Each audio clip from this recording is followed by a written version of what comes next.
ಉಪಚುನಾವಣೆಯಲ್ಲಿ ಜಯಬೇರಿ ಕಾಂಗ್ರೆಸ್ ನಗಾರಿ ಜೋರಾಗಿದೆ.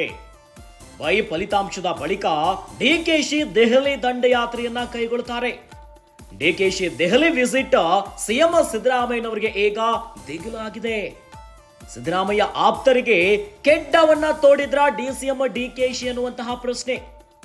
ಸಂಪುಟದಲ್ಲಿ ಸಿಎಂ ಸಿದ್ದರಾಮಯ್ಯನವರ ಬೆಂಬಲಿಗರದೇ ಪ್ರಾಬಲ್ಯ ಇದೆ. ಇನ್ನು ಸಂಪುಟದಲ್ಲಿ ಸಿದ್ದು ಪ್ರಭಾವವನ್ನ ತಗ್ಗಿಸಲು ಸಿದ್ದು ಆಪ್ತರಿಗೆ ಡಿಕೆ ಗುನ್ನಾವನ್ನ ನೀಡ್ತಾರಾ? ಸಂಪುಟ ಪುನರ್ರಚನೆಯ ವೇಳೆ ಸಿದ್ದು ಶಿಷ್ಯರಿಗೆ ಬಂಡೆ ಆಪತ್ತನ್ನ ತಂದುಕೊಡ್ತಾರ? ಸಂಪುಟಕ್ಕೆ ತನ್ನ ಆಪ್ತರನ್ನ ಸೇರ್ಪಡಿಸಲು ಡಿಕೆಶಿ ರಣತಂತ್ರವನ್ನ ಹೆಣೆದಿದ್ದಾರೆ. ಪುನರ್ರಚನೆಯ ವೇಳೆ ಆಪ್ತರಿಗೆ ಪಟ್ಟವನ್ನ ಕಟ್ಟಲು ಬಂಡೆ ಪ್ಲಾನ್ ಮಾಡ್ತಿದ್ದಾರೆ. ಇದೇ ಕಾರಣಕ್ಕಾಗಿ ಹೈಕಮಾಂಡ್ ನಾಯಕರ ಬಳಿ ಚರ್ಚೆಯನ್ನ ಮಾಡಲಿಕ್ಕೆ ದೆಹಲಿಗೆ ತೆರಳುತ್ತಿದ್ದಾರೆ.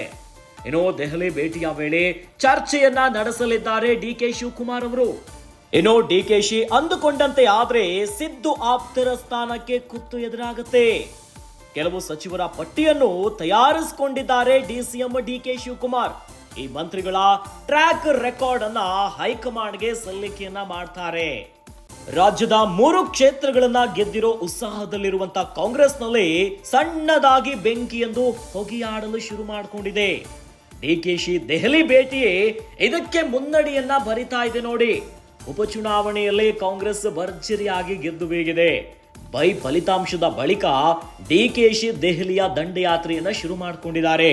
ಇದರಿಂದ ನೋಡಿ ಈಗ ಡಿಕೆ ಶಿವಕುಮಾರ್ ಅವರ ದೆಹಲಿಯ ವಿಸಿಟೇ ಸಿದ್ದರಾಮಯ್ಯನವರಿಗೆ ಒಂದಿಷ್ಟು ಪ್ರಶ್ನೆಗಳನ್ನ ಹುಟ್ಟು ಹಾಕಿದೆ. ಸಿದ್ದರಾಮಯ್ಯ ಆಪ್ತರಿಗೆ ಕೆಡ್ಡ ತೋಡಿದ್ರ ಡಿಸಿಎಂ ಡಿಕೆಶಿ ಅನ್ನುವಂತ ವಿಚಾರ. ರಾಜ್ಯ ಕಾಂಗ್ರೆಸ್ನಲ್ಲಿ ನನಗೆ ಮಂತ್ರಿ ಸ್ಥಾನ ಬೇಕು, ತನಗೆ ಅಧಿಕಾರ ಬೇಕು ಎನ್ನುವಂತ ಸಾಕಷ್ಟು ಅಸಮಾಧಾನಗಳಿದೆ. ಆದ್ರೆ ಈಗ ಎಲೆಕ್ಷನ್ ಅಲ್ಲಿ ಗೆದ್ದಿರೋದ್ರಿಂದ ಮತ್ತೊಂದಿಷ್ಟು ವಿಚಾರಗಳೀಗ ಮುನ್ನೆಲೆಗೆ ಬರ್ತಾ ಇದೆ. ಅದುವೇ ಸಂಪುಟದಲ್ಲಿ ಸಿಎಂ ಸಿದ್ದರಾಮಯ್ಯನವರ ಬೆಂಬಲಿಗರದ್ದೇ ಪ್ರಾಬಲ್ಯ ಇದೆಯಲ್ಲ, ಹೀಗಾಗಿ ಸಂಪುಟ ಪುನರ್ರಚನೆ ಆಗ್ಬೇಕೆನ್ನುವಂತ ವಿಚಾರ. ಈ ವೇಳೆ ಸಿದ್ದು ಶಿಷ್ಯರಿಗೆ ಬಂಡೆ ಆಪತ್ತನ್ನ ತಂದಿಡ್ತಾರ? ಇದೇ ಕಾರಣಕ್ಕಾಗಿ ಹೈಕಮಾಂಡ್ ನಾಯಕರ ಬಳಿ ಚರ್ಚೆಯನ್ನ ನಡೆಸ್ತಾರಂತೆ. ದೆಹಲಿಯ ಭೇಟಿ ವೇಳೆ ಚರ್ಚೆಯನ್ನ ನಡೆಸಲಿದ್ದಾರೆ ಡಿಕೆ ಶಿವಕುಮಾರ್ ಅವರು. ಡಿಕೆಶಿ ಅಂದುಕೊಂಡಂತೆ ಆದ್ರೆ ಸಿದ್ದು ಆಪ್ತರ ಸ್ಥಾನಕ್ಕೆ ಕುತ್ತು ಬರುತ್ತೆ.